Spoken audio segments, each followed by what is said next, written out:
référence à tous. Merci beaucoup. Voilà, donc je vais essayer d'être rapide et brève dans mes introductions, vu qu'on a perdu déjà plein de temps avec nos petits problèmes techniques.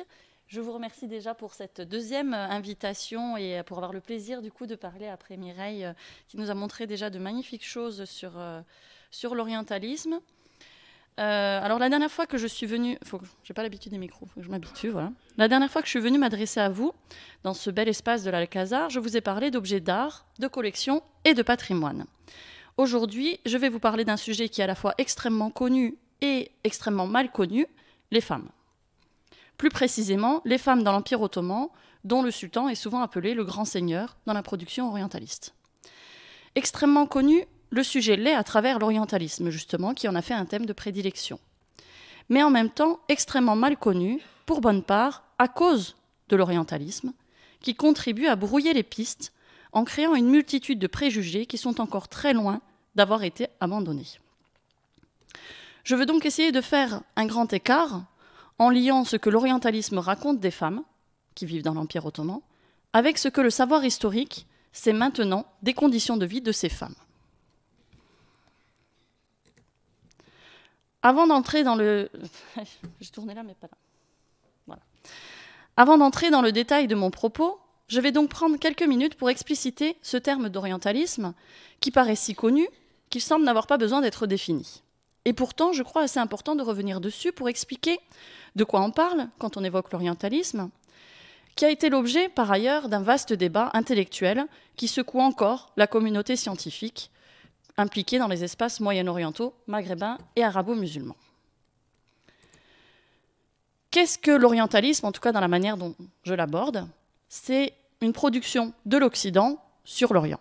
Et si on suit la réflexion d'Edouard Saïd, c'est la construction d'un rapport de domination par le fait de dire l'autre et de l'imposer, d'imposer l'autre à se définir, à se lire, à se positionner par rapport à cette manière dont il a été dit.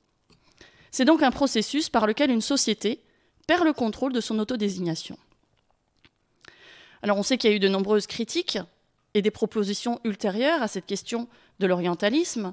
Je vais vous faire une petite synthèse assez brève des différentes approches de cette question, sous un graphique qui n'est peut-être pas très simple à lire au départ, mais c'est pour essayer de poser les choses. On a une première approche qui est l'approche typologique, où on essaye de dire les différents types d'orientalisme, l'orientalisme savant, l'orientalisme littéraire, l'orientalisme artistique, etc., qui est, à mon avis, un peu problématique, parce qu'en fait, il y a beaucoup de passerelles entre l'orientalisme savant et littéraire, entre l'orientalisme littéraire et artistique, et au final, cette typologie est un peu difficile à respecter.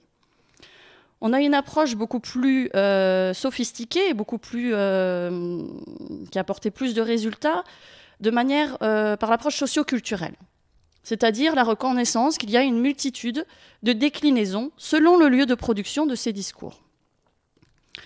Ce qui veut dire, en creux, qu'on est confronté à une absence d'homogénéité du discours orientaliste.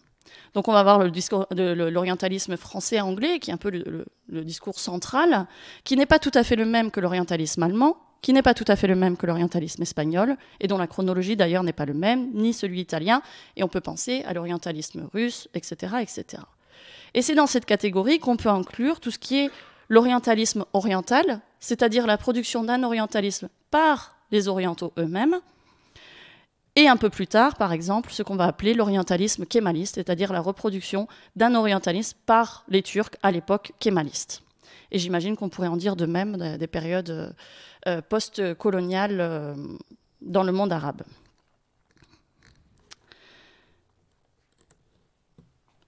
Dans ce cadre, qu'est-ce que l'orientalisme nous dit des femmes dans l'Empire ottoman qui sont parfois qualifiées d'orientales? En d'autres termes, qui sont finalement ces orientales? Quand je parle d'oriental, je veux établir la distinction entre, d'une part, une approche plus scientifique, où il faudrait parler de femmes sujettes de l'Empire ottoman et de l'espace post-ottoman, et d'autre part, l'approche orientaliste elle-même, c'est-à-dire la matière du discours oriental à l'égard de ces femmes. Je vais tout de même clarifier un petit point chronospatial.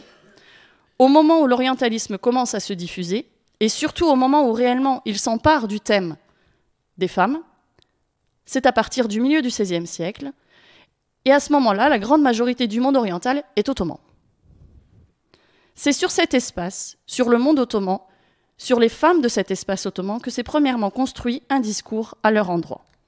Le Maroc échappe alors à la domination ottomane, tout comme une partie de l'Algérie, qui sont malheureusement des zones très peu explorées et très peu discutées par les voyageurs et par les orientalistes. En tout cas, français, anglais, italien. Il faudrait vérifier, là j'avoue que j'en sais beaucoup moins, du côté des Portugais et des Espagnols qui ont probablement eu des choses à dire. Par la suite, la domination ottomane se réduit au profit de l'expansion coloniale en terre arabo-musulmane. C'est donc ensuite sur des espaces post-ottomans que s'exprime désormais ce discours, qui de fait se complexifie par sa pluralité politique. L'un des leitmotifs du discours orientaliste à l'égard des femmes est de souligner la pluralité ethnico-religieuse. C'est là une caractéristique que les femmes partagent allègrement avec les hommes. Je pourrais vous faire la même diapositive avec autant de diversité masculine. Le monde ottoman est pluriel, ce qui est l'un des points d'incompréhension de l'Occident, pour qui la diversité et la tolérance religieuse n'est absolument pas de mise. On se rappelle les pogroms contre les juifs, l'exclusion des morts, les guerres de religion, et j'en passe. Les orientales sont donc des Turcs, des Tziganes, des Kurdes, des Syriennes, des barbaresques ou des mauresques en fonction des voyageurs qui n'utilisent pas toujours les mêmes termes, des Égyptiennes, des Arabes, des Bédouines, et j'en passe. Mais ce sont aussi des Grecs orthodoxes, des Vénitiennes catholiques, des Arméniennes de divers rites, des Juives également de divers rites, etc. Cette diversité engage des descriptions régulières de leurs costumes, dans un désir d'établir une sorte de cartographie visuelle des types. C'est une pratique qui n'a absolument rien de spécifique avec l'Orient et que l'Occident mène avec constance à l'égard de l'ensemble des espaces qu'il découvre de par le monde à partir des grandes découvertes. Mais c'est un phénomène qui entraîne une sorte de fluidité entre les communautés. Au gré des images, les identifications d'un même type peuvent varier. Une fois, ça sera une musulmane, paysanne, autrefois, ça sera une grecque orthodoxe, pour exactement la même figure. De fait, les catégories demeurent extrêmement fluides. Turc veut dire généralement musulmane, sauf quand il s'agit de les mettre en comparaison avec des Syriennes ou des Égyptiennes. Au final, pour un lecteur un peu rapide et qui n'a pas l'habitude et cette lecture fine de l'espace ottoman, l'Orient féminin demeure très indistinct, ce qui ouvre la porte à quelques aménagements sur lesquels je reviendrai à propos de la question du voile et de la réclusion.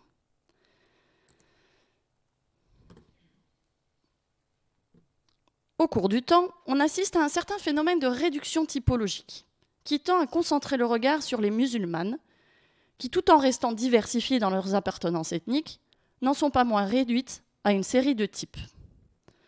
Dans cette diapositive, qui réunit toutes les représentations de femmes d'un album par Georges-Jacques Gatine de 1813, toutes les femmes sont musulmanes, sauf celle de droite, qui est intitulée « Femme d'un Européen à Constantinople ». Eh bien, il faut regarder très en détail et regarder la légende pour pouvoir la distinguer par rapport aux autres.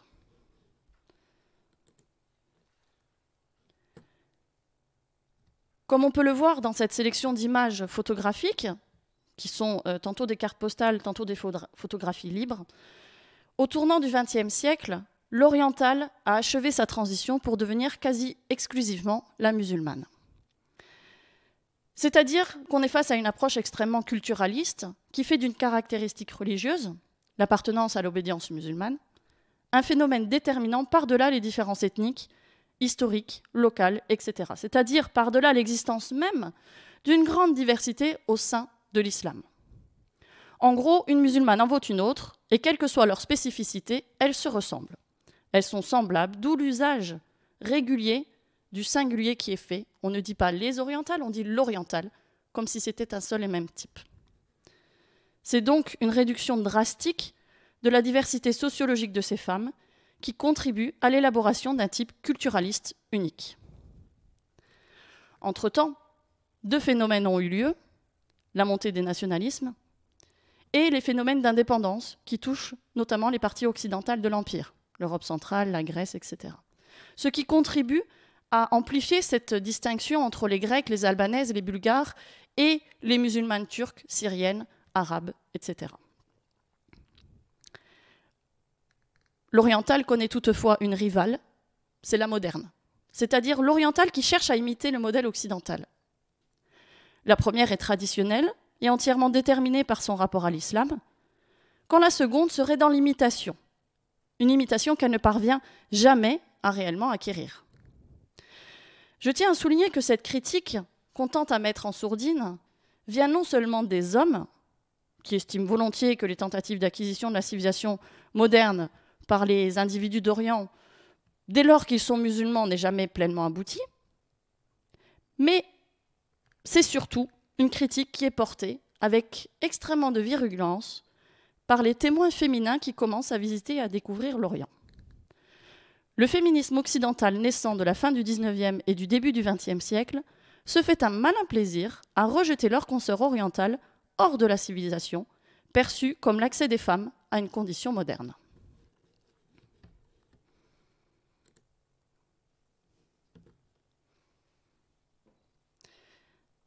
À regarder les albums de costumes, à lire les descriptions des vêtements, on pourrait avoir l'impression que deux types d'orientales se distinguent. Les femmes du palais, c'est-à-dire les femmes de harem, et les femmes du peuple, celles qui sont initialement plurielles dans leur diversité ethnique et religieuse, et qui deviennent de plus en plus exclusivement musulmanes, comme on vient de le dire. Pourtant, ce n'est pas vraiment ce qui se passe. Le message écrit vient ici donner un autre sens au message visuel, au profit d'une sorte d'assimilation des secondes aux premières. L'essentiel du propos porte sur les femmes du harem, qui sont à la fois beaucoup plus représentées et beaucoup plus discutées que les autres. Quand des explications culturalistes sont fournies, elles partent toujours du modèle des femmes de l'élite, c'est-à-dire les femmes du palais, les femmes du harem.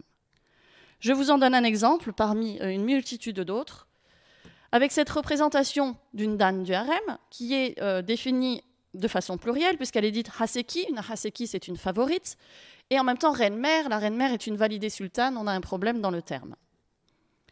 Le texte qui l'accompagne glisse rapidement du harem à la condition générale pour revenir au harem, ce qui crée ainsi un sentiment de semblable, comme si la vie dans le harem était exactement la même chose que la vie d'une femme de paysanne, comme si les conditions de vie et les conditions matrimoniales étaient les mêmes. De sorte qu'on a l'impression que ce type recouvre l'ensemble des réalités sociologiques musulmanes. Ce type, le type de la femme du harem, a de nombreuses caractéristiques qui sont extrêmement spécifiques. Premièrement, elle est urbaine, voire métropolitaine. Elle est aisée, voire extrêmement aisée. Elle est marquée par le rapport à l'esclavage, et elle est marquée par l'existence même du système des harems, qui va avec la polygamie, qui sont tous les deux un phénomène rare, limité aux classes les plus aisées de la société. Il en dérive d'une part une perception extrêmement non représentative des réalités sociales ottomanes. La plupart des femmes de l'espace ottoman ne sont pas concernées par le système du harem. D'autre part, une perception extrêmement réduite des activités féminines sur lesquelles je vais maintenant m'attarder quelque peu. Donc si l'on en croit le discours orientaliste, à quoi s'occuperaient les femmes de la société ottomane? À quoi sont-elles associées? À quel type d'activité? La première chose qui caractérise les orientales, c'est qu'elles portent le voile. Chez elles, dans la maison, hors de la maison, où qu'elles aillent, même quand elles vont au bain, elles portent toujours le voile. Je vous ai fait une sélection, parce qu'il y a un moment où sinon je pourrais en faire quelques milliers de ce genre. Pourtant, le port du voile n'est pas initialement une marque musulmane. En tout cas, pas au vu des représentations qui en sont faites. Sur ces images que vous voyez, aucune de ces femmes ne sont des musulmanes ou ne sont précisées comme étant musulmanes, et pour l'instant, elles sont toutes voilées. Alors, qu'est-ce qui se passe? Comment interpréter cet objet du voile? Le fait est que dès le début, il existe une forme très nette de distinction entre ce qui est représenté et ce qui est décrit verbalement. Visuellement, le voile est oriental au sens large, c'est-à-dire qu'il est pluriethnique et pluricommunautaire. Il n'est pas une spécificité musulmane. Pourtant, quand on étudie de près les textes, les récits de voyage notamment, le voile n'est réellement l'objet de discussion et de critique que lorsqu'il s'agit des musulmanes. Les textes font du voile un attribut de la culture musulmane. Ils en font même un symbole strictement associé à la réclusion, qui est elle-même associée à un attribut de la culture musulmane, quand bien même la réclusion, elle aussi, est partagée par les autres communautés. J'en reviens du coup à cette idée que je développais plus haut, selon laquelle la diversité ethnico-communautaire créait une sorte de fluidité, d'opacité entre les communautés, qui se fait finalement au détriment des musulmanes. Le voile en est le symbole. À regarder rapidement les images, on est immédiatement convaincu par l'omniprésence du voile en Orient sur ces femmes. Quand on lit les descriptions, on convient, contre ce qui est pourtant précisé dans les intitulés des images, qu'il est une caractéristique musulmane, la conséquence d'une réclusion violente et exclusive aux musulmanes. Principalement parce que le voile est élevé au rang de symbole de la réclusion, qui n'est discuté qu'à propos des musulmanes. Au cours du temps, le message se simplifie et se caricature en même temps. La réduction soulignée de l'oriental pluriel à l'oriental musulmane vient confirmer la rupture entre la musulmane traditionnelle, recluse, déterminée par son appartenance à l'islam et à ses obligations, face et en rupture à l'occidentale moderne, libérée, non voilée, féminine.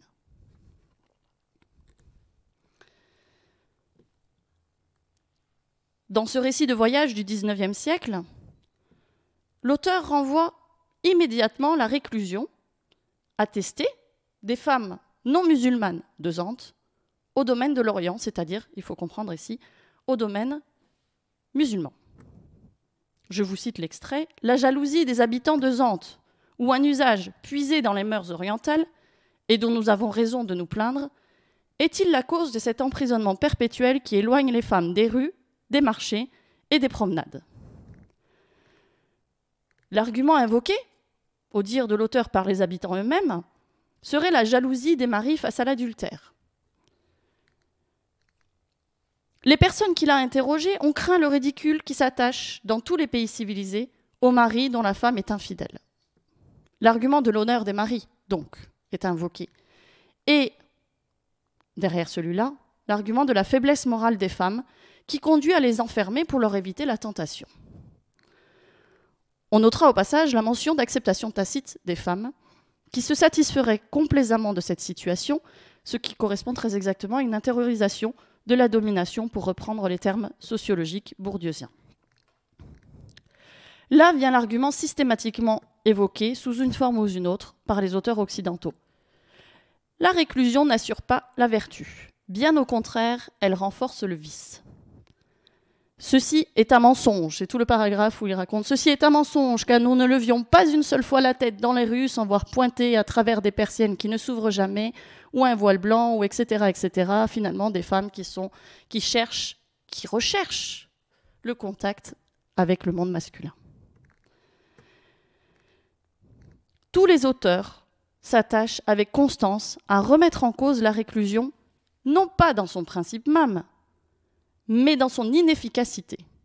Il porte une grande attention à retourner la critique de l'immoralité des mœurs des occidentales, qui sont régulièrement décrites comme étant infidèles. Les Françaises ont une grande réputation très ancienne sur ce sujet-là, qui continue dans les films américains, par exemple, si vous les regardez, mais bon.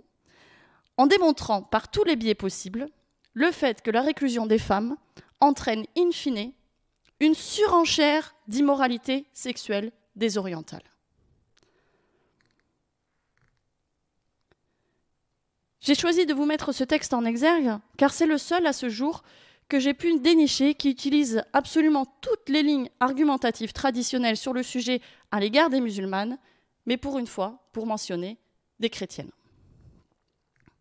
Comme vous voyez, subtilement, il n'en fait pas moins une caractéristique orientale, musulmane, qui aurait déteint sur les populations non musulmanes locales. C'est une manière de détourner la faute sur la culture initialement visés par cette thématique. Le plus marquant est peut-être la facilité avec laquelle il glisse sur la mention de la réclusion comme caractéristique orientale. La chose est devenue une évidence pour le lectorat, tellement évidente qu'il n'a même pas le besoin de réellement l'expliciter.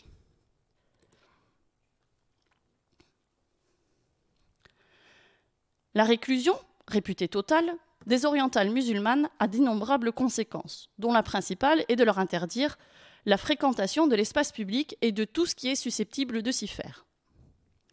Dès lors, l'orientalisme se concentre, avec une grande constance, sur ce qui est présenté comme l'unique sortie régulière et légitime des femmes, c'est-à-dire la fréquentation des bains. Pourquoi cet attachement à parler des bains, par-delà le fait que ça permet de représenter la nudité ? Il me faut faire une petite pause et rappeler ce que l'usage des bains signifie au début de l'orientalisme, pour en comprendre toute la portée négative.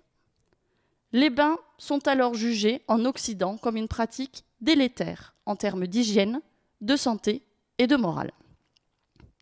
C'est dans les bains que les maladies se propageraient. Ils provoqueraient l'affaiblissement des peaux et l'amollissement des corps, l'amollissement des âmes aussi. Et enfin, ils seraient l'antre de pratiques religieuses condamnables, c'est-à-dire l'homosexualité, qu'elle soit masculine ou féminine. C'est très exactement mot pour mot ce que l'on retrouve dans les descriptions de Nicolas de Nicolae, géographe de François Ier au milieu du XVIe siècle, où il annonce que les femmes du harem vont au bain, et quand elles vont au bain, elles prennent prétexte du bain pour aller voir des amants ou pour avoir des relations homosexuelles féminines. Ce commentaire, cette description se passe quasiment de tout commentaire explicatif tant elle se suffise à elle-même. On voit comment la réclusion est associée aux bains, qui eux-mêmes sont associés à l'immoralité sexuelle des orientales. L'immoralité, c'est-à-dire l'infidélité, le lesbianisme. En sous-thème, on y voit également mis en exergue une idée de promiscuité sociale qui est assez bien représentée, même parfaitement représentée, excusez-moi, dans ce bain de Ingres qui est vraiment la suprême illustration de cette idée de promiscuité. Promiscuité sociale qui fait se mélanger toute une pluralité de femmes, de conditions variables, en négation de toute hiérarchie de classe. Situation complètement inacceptable pour un observateur issu d'une société nobiliaire qui attache une grande importance à la distinction des classes et à l'absence de promiscuité. D'où le fait que vous avez régulièrement toujours des esclaves noirs qui sont mises à même échelle que les autres femmes du harem blanches. On parvient ainsi à une équation a priori surprenante, mais d'une grande puissance. La réclusion entraîne un excès de sexualité. Ce qui permet évidemment, c'est là qu'intervient l'érotisation des femmes orientales. Et tous ces thèmes se retrouvent exprimés dans les peintures orientalistes ultérieures de Ingres à Gérôme. Vous avez là l'un des thèmes les plus constants et les plus connotés de l'orientalisme.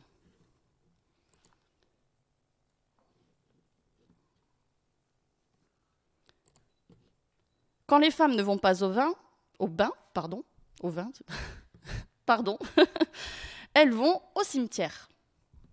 Le thème est déjà un petit peu évoqué dans les récits de voyageurs du XVIe siècle, mais ce n'est qu'à partir du XIXe siècle qu'il commence à être représenté, et tout particulièrement dans la seconde moitié du XIXe siècle, à travers les photographies et les cartes postales, ce qui explique cette unité de ton dans les représentations que je vous donne. Cette divergence chronologique entre le message verbal et le message visuel ne manque pas d'interroger, et je lui trouve pour le moment deux raisons. Premièrement, si les voyageurs mentionnent la sortie des femmes au cimetière, ce n'est pas tant pour en faire l'apologie, mais plutôt pour souligner en creux la rareté des occasions de sortie des orientales. Donc en somme, c'est pour revenir et insister sur leur enfermement.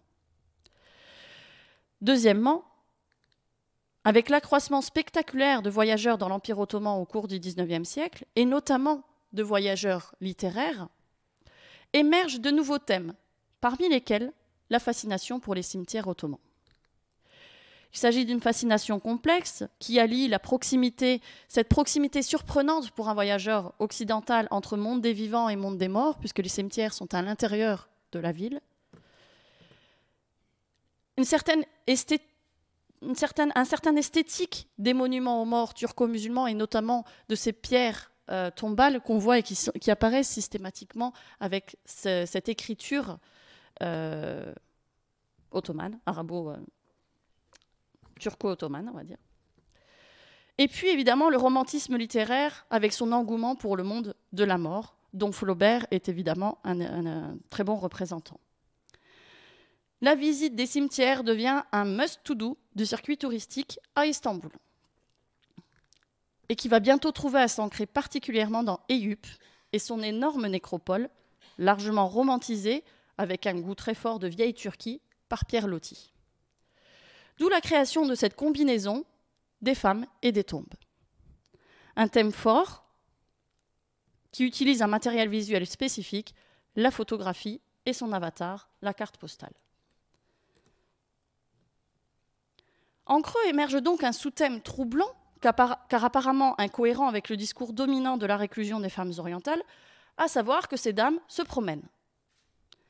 C'est une apparition relativement tardive et qui se situe entre la fin du XVIIIe siècle et le début du XIXe siècle, et qui se concentre sur un nombre limité d'éléments. La visite aux morts, dont je viens de vous parler, mais surtout la promenade dans quelques lieux de plaisance. Les eaux douces d'Europe, notamment Caetane, qui est près d'Eyüp.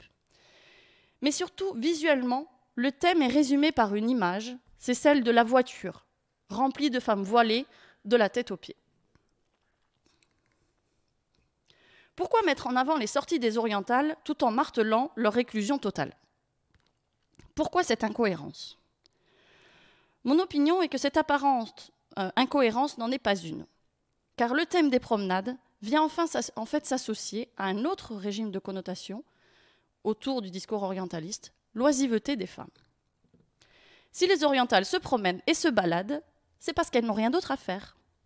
C'est parce qu'elles ne travaillent pas, en tout cas pas au sens de travail, c'est-à-dire destiné à produire des revenus, travail, obligation nécessaire, éventuellement pénible, avec des responsabilités. Bref, enfermées dans leur harem, les orientales s'ennuient. Alors elles passent le temps, un peu comme elles peuvent. Elles font la fête, elles dansent, elles font de la musique, ou elles regardent la musique, elles écoutent les danseuses et les musiciennes.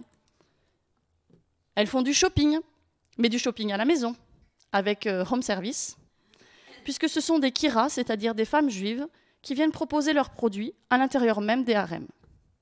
Elles boivent du café, elles jouent, elles se prélassent, beaucoup, sur les sofas ou sur des terrasses. Et je vous cite un extrait du récit de Giraudot, dans le courant du XIXe siècle. « Presque toujours étendues sur des tapis ou des canapés moelleux, les dames de Smyrne puisent dans cette inaction un embonpoint précoce. En général, elles parlent assez correctement le français et l'italien. Aussi écoutent-elles avec une prédilection marquée les compliments que leur adressent les voyageurs de ces deux nations. Mais prenez garde, n'essayez pas de leur faire la cour à l'aide de billets doux, vous en seriez pour vos frais, car pas une de ces filles si jolie, si tendre, si sémillante, ne sait lire. »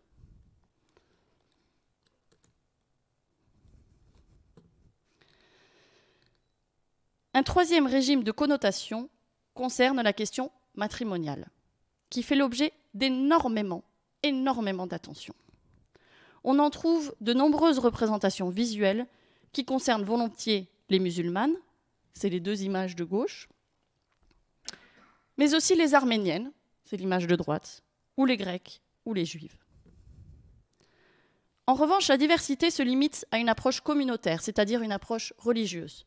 On n'aura pas de diversité avec le mariage des Bulgares, des Kurdes, des Syriennes, tout ça disparaît complètement. Ce n'est pas un hasard. C'est bien parce que la question du mariage est traitée dans une approche avant tout religieuse. D'où un propos écrit qui se concentre de façon extrêmement marquée autour de la question du droit, c'est-à-dire du droit islamique.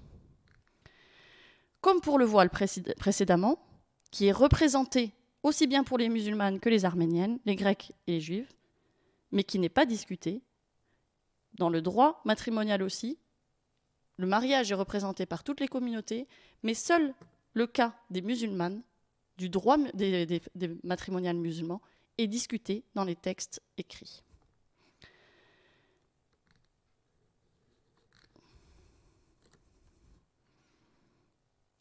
Ce texte de Giraudot, toujours, est un exemple parmi une multitude d'autres, absolument tous similaires, mais il est extrêmement explicite. Comme vous pouvez le constater, la mention du mariage sert principalement à évoquer une série de thèmes. Premièrement, la polygamie. Les sujets du sultan peuvent épouser 4 femmes et avoir pour maîtresse autant d'esclaves qu'il leur convient, sans que les premières aient le droit de s'en formaliser. Ensuite vient le divorce, avec une diversité de traitements selon qu'il est à la demande de la femme ou de l'homme. Le divorce est permis, mais il a lieu rarement, parce que si c'est le mari qui répudie sa femme, il est obligé de doubler la dot qu'il a reçue et d'élever les enfants. Si c'est la femme qui demande la séparation, sa dot lui est retenue. Et puis on évolue vers la mention de l'homosexualité féminine. Alors, attendez, il faut que je retrouve où est-ce qu'il est. Ah oui, voilà. Les Turcs sont fiers de leurs enfants et les nombreuses familles sont généralement les plus estimées. Mais bien des obstacles s'opposent à la propagation dans un pays où le libertinage est à l'ordre du jour et où les femmes turques, qui n'aiment guère et qui ne peuvent guère aimer leur mari, se livrent entre elles à ces plaisirs dépravés qui sont encore en usage dans une partie des couvents italiens. Ce vice, dans les États du grand seigneur, est hautement avoué par la plupart des femmes et toléré par les maîtres qui règnent sur elles. Et tout ça nous conduit à l'avortement. Une cause non moins puissante du petit nombre d'enfants des Turcs, c'est l'avortement. Les femmes en possession de plaire à leur mari craignent trop que la grossesse et ses résultats ne portent une funeste atteinte à leur charme et détruisent sans scrupule le germe de la conception.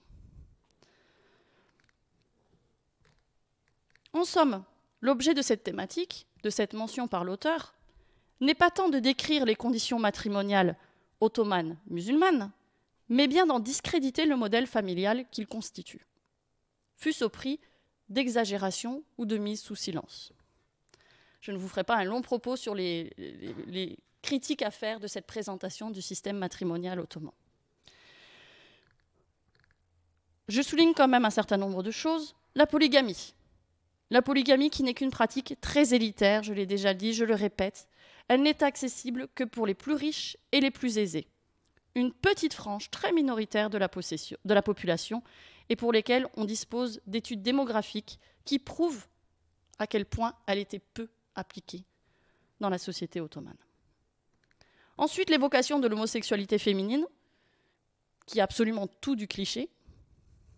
Et enfin, l'avortement, qui n'est documenté nulle part et pour lequel il est quasiment impossible que les voyageurs, tout particulièrement de sexe masculin, disposent réellement d'informations solides.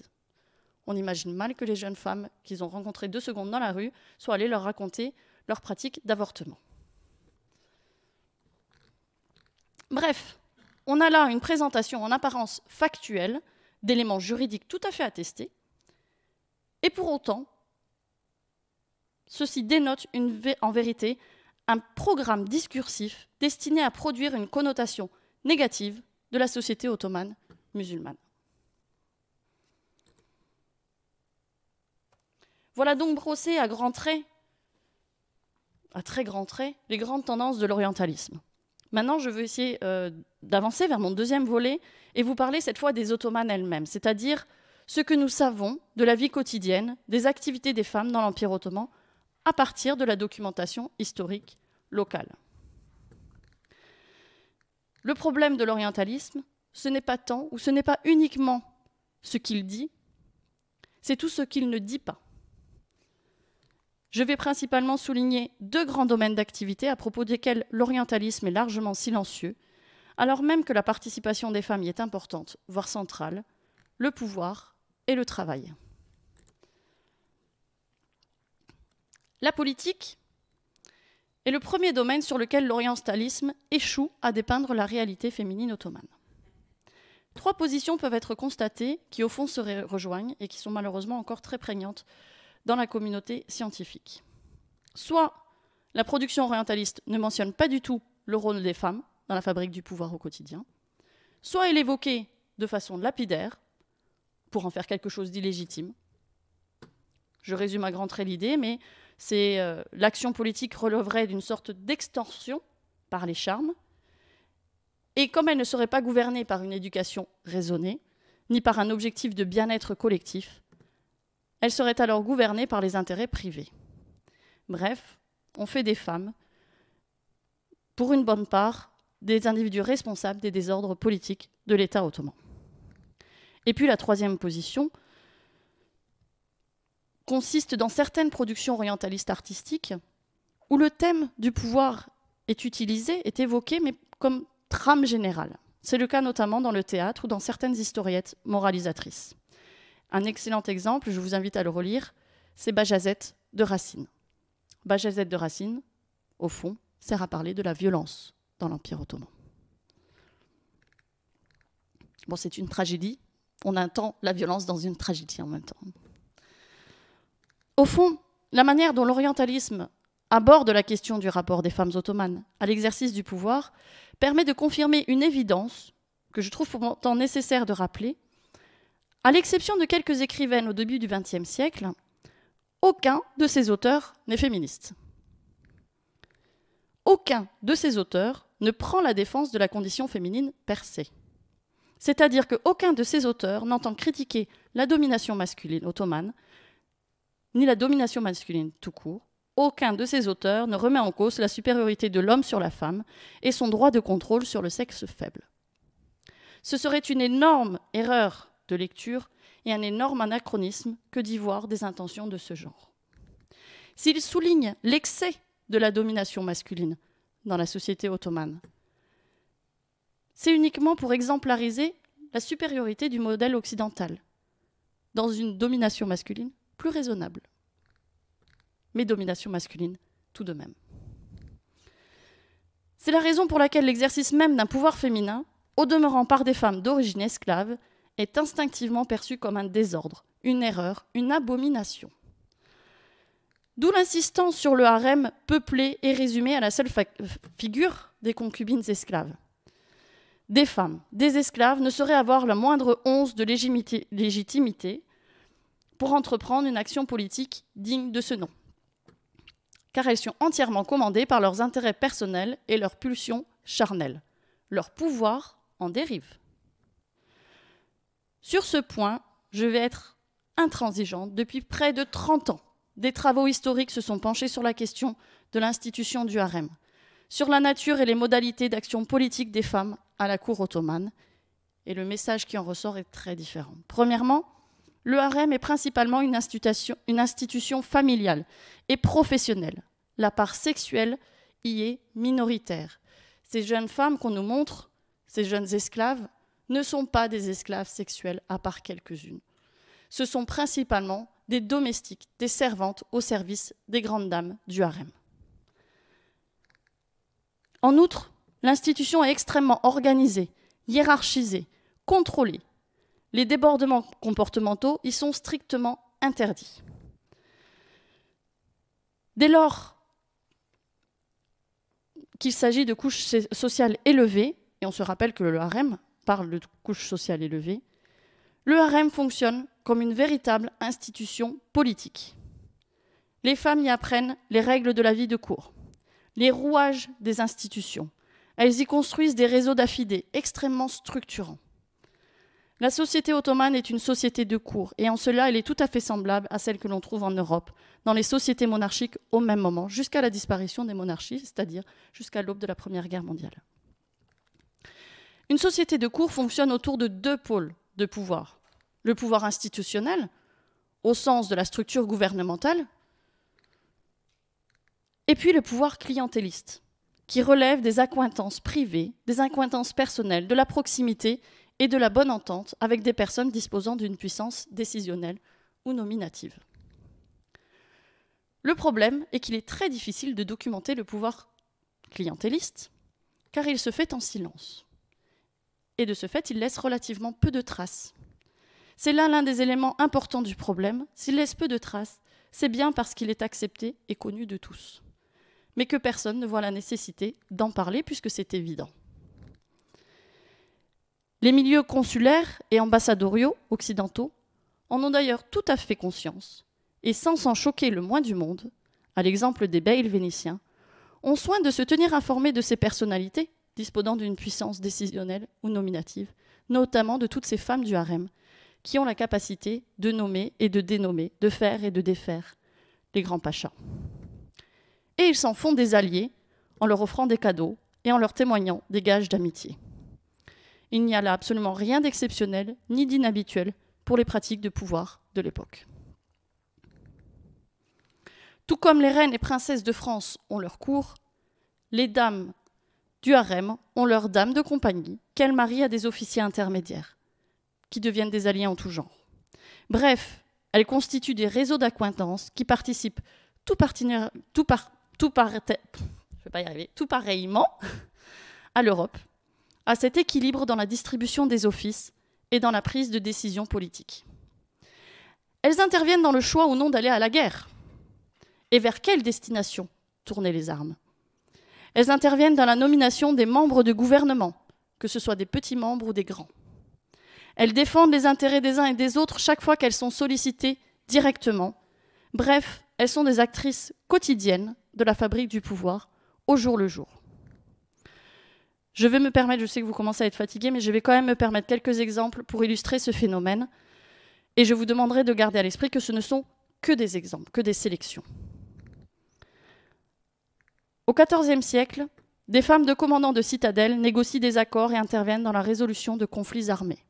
Au XVe siècle, plusieurs princesses ottomanes sont mariées à des princes du Karaman, qui est alors la principauté rivale la plus puissante face aux Ottomans. Et elles négocient la paix entre la principauté ottomane et la principauté karamanide. Une autre princesse, Seljuk Hatun, intervient pour éviter un conflit fratricide entre deux prétendants au trône ottoman, Cem et Bayezid. On connaît l'histoire de Cem, qui finit par être défait par son frère Bayezid, trouve refuge auprès des chevaliers de Rhodes. De là, il devient un prisonnier politique, transféré jusqu'à Rome, puis jusqu'en France.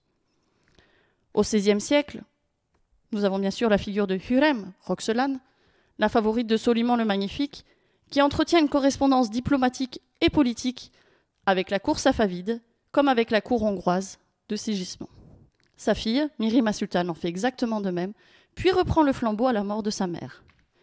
Par ailleurs, Mirima Sultan et ses nièces interviennent dans les relations diplomatiques avec la France, qui sont alors bousculées par l'affaire des dames de compagnie de Catherine de Médicis. C'est-à-dire deux jeunes Turques qui auraient été faites prisonnières et éduquées en France, à la cour de Catherine de Médicis, où elles seraient devenues des dames de compagnie. Leurs mères réclament leur retour et demandent l'appui des princesses. Celles-ci font pression sur l'ambassade de France, au point que l'ambassadeur se plaint de ne rien pouvoir négocier, de ne rien pouvoir obtenir, tant que cette affaire ne sera pas réglée. In fine, un compromis est trouvé sous la forme d'un versement d'une compensation financière à la mère, et les activités diplomatiques reprennent. Nurbanu, validée sultane, favorite de Sélim II puis reine-mère sous Mourad III, entretient des relations soutenues avec le bey de Venise. Sa belle-fille, sa fille validée sultane, entretient une correspondance avec Catherine d'Angleterre et lui envoie des cadeaux et reçoit des cadeaux de sa part. Je pourrais continuer ainsi longtemps l'énumération de ce genre d'activités politiques et diplomatiques. Je voudrais insister maintenant sur le cas de la régence, sur le fait que les femmes interviennent en cas de défaillance dynastique. Quand un sultan est trop jeune pour exercer le pouvoir seul, ou quand il est jugé trop faible mentalement, c'est sa mère qui, institutionnellement, est en charge de la régence. On ne parle pas alors d'une régence de pacotille, mais bel et bien d'une régence extrêmement effective où la reine-mère tranche toutes les questions qui reviendraient à son fils. La guerre, l'économie, la justice, les nominations, les alliances, absolument tout. Tout au long du XVIIe siècle, la dynastie ottomane connaît une période de transition démographique et successorale qui amène sur le trône plusieurs jeunes sultans, jeunes ou mentalement déficients, d'où des régences régulières. Or, à aucun moment, la prise de régence de ces mères n'est discutée ou remise en cause par les Ottomans. la question ne se pose même pas. Le rôle de ces femmes est implicitement perçu comme naturel et pleinement légitime. Cela repose sur un principe constant et inattendu. Les femmes de la famille, la mère en premier, les sœurs en second, sont considérées comme des conseillères naturelles de leur fils ou de leur frère. Car ce sont celles qui auraient le plus à cœur de défendre les intérêts de celui qui est en charge de la maison, maison avec un M majuscule, c'est-à-dire de l'ensemble de la famille.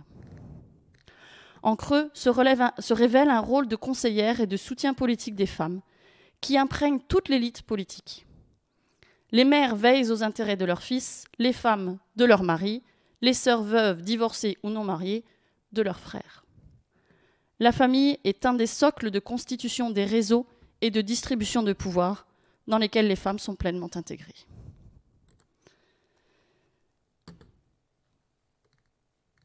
Le travail est le deuxième domaine dans lequel l'orientalisme échoue à dépeindre la réalité féminine ottomane. La raison en est simple. Vous ne pouvez pas tenir le discours d'un enfermement total des orientales tout en montrant qu'elles seraient professionnellement actives. Il y aurait là une forme d'incohérence assez profonde, intenable en termes d'homogénéité des discours.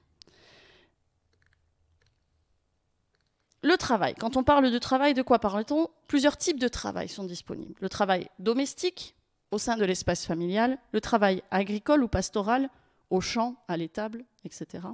Et puis le travail industriel, à l'usine, qui vient évidemment plus tardivement.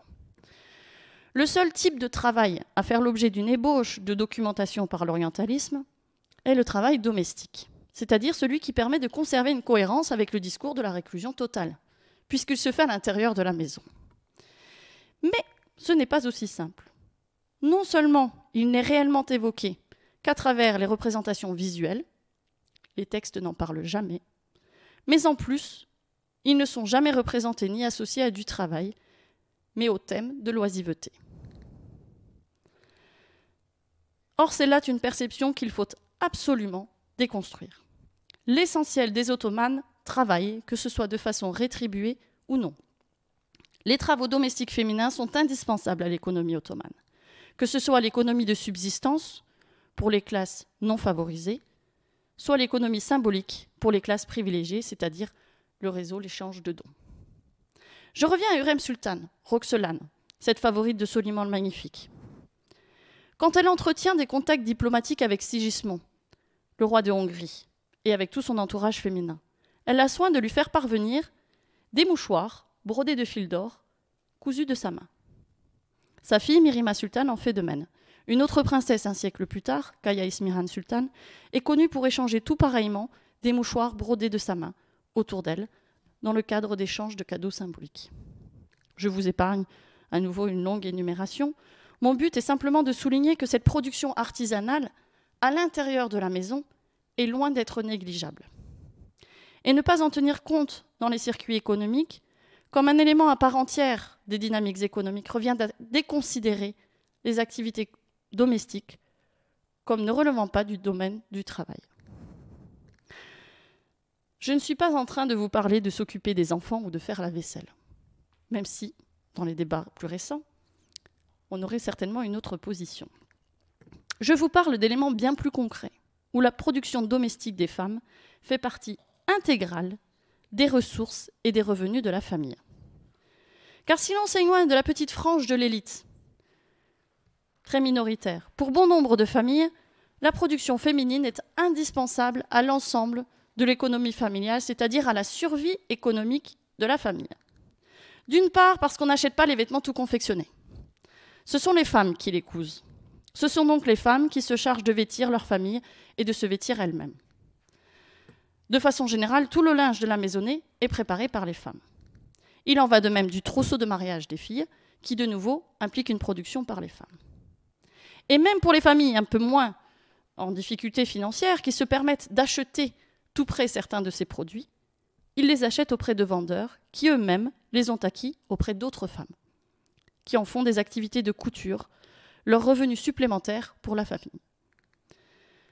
Et nous avons ainsi des informations concernant ces intermédiaires qui se déplacent pour venir acheter et récupérer auprès de leurs habitués la production qu'elles ont faite de leurs mains. D'autres vont directement la vendre sur les marchés.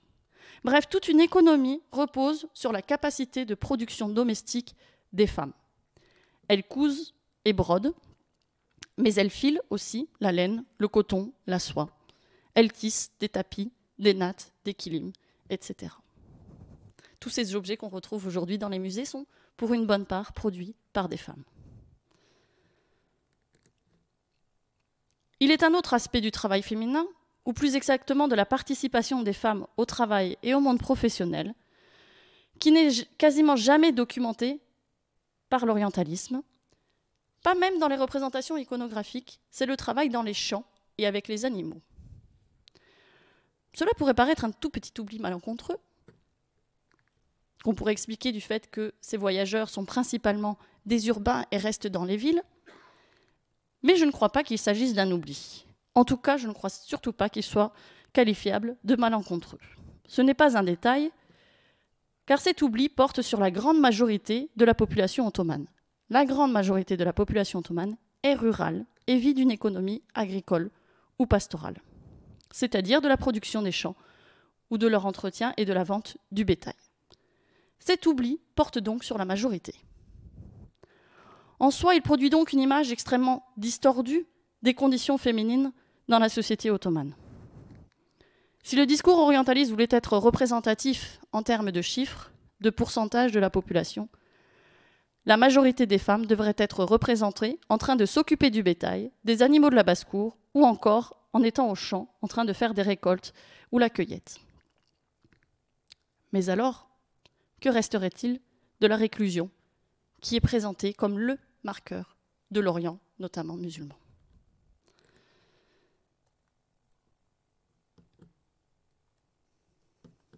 Enfin, dès l'introduction des premières usines et entreprises industrielles dans l'Empire, les femmes ont servi de main-d'œuvre. Qu'on se rassure, les hiérarchies de genre sont maintenues. Les hommes servent de contremaîtres, tandis que les femmes font les tâches subalternes. Elles sont évidemment aussi moins payées.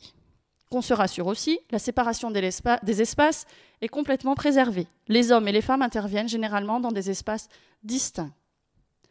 Dans les usines de tabac, par exemple, ce sont les hommes qui récoltent le tabac et qui le ramènent dans les usines. Ce sont les femmes qui le préparent et qui, dans des pièces distinctes, en font des cigarettes. On retrouve les femmes donc dans les usines de tabac qui sont très bien implantées dans l'Empire, mais aussi dans les usines de textile, dans les ateliers de tissage qui se modernisent avec l'introduction des machines, bref, dans tous les endroits où on a un système industriel qui se met en place. Hors des usines, des ateliers, des champs et des étables, les femmes travaillent encore comme laveuses et blanchisseuses, comme marchandes, comme vendeuses, comme domestiques. Et tout particulièrement à partir de la seconde moitié du XIXe siècle, on les voit aussi dans les métiers d'institutrices et d'infirmières. Si certains métiers sont largement réservés aux non-musulmanes, je pense notamment au théâtre, qui était largement accaparé par les arméniennes, la plupart des activités susmentionnées se retrouvent aussi bien chez les communautés musulmanes que chez les chrétiennes ou chez les juives.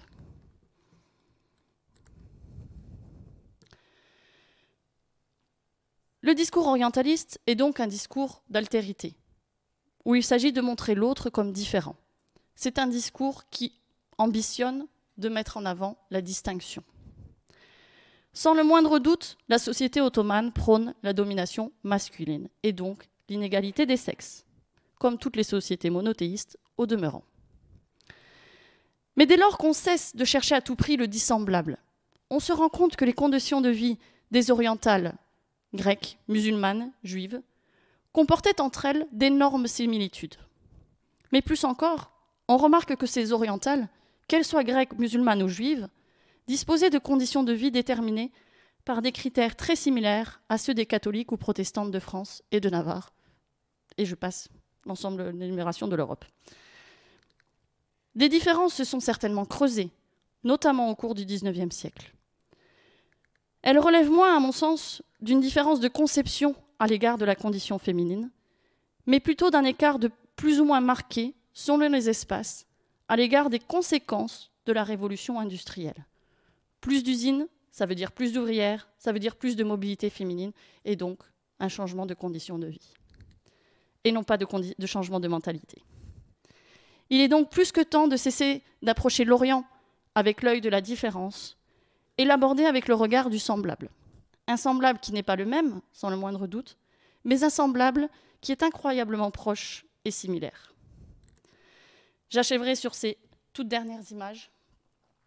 La prochaine fois que vous verrez ces belles peintures de Ingres, de Gérôme, etc., rappelez-vous que pour ces quelques centaines de femmes, à l'échelle d'un vaste empire, des millions d'autres étaient au travail, dans les champs, dans les usines, dans les étables, au lavoir, au métier à tisser. Et que cette multitude, qui n'a pas eu droit à ces images, attend toujours qu'on en fasse leur histoire. Je vous remercie.